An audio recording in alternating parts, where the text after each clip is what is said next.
أستغفر الله ربي من كل ذنب أذنبته عمدا أو خطأ سرا أو علانية وأتوب إليه من الذنب الذي أعلم ومن الذنب الذي لا أعلم إنك أنت علام الغيوب وستار العيوب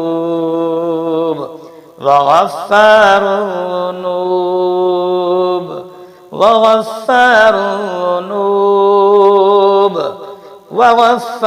الذنوب ولا حول ولا قوة إلا بالله العلي العظيم.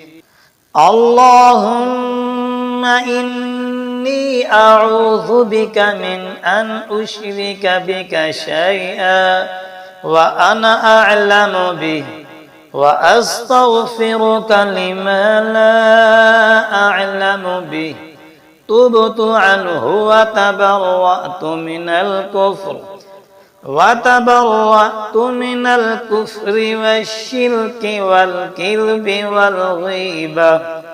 والغيبة والبدعة والنميمة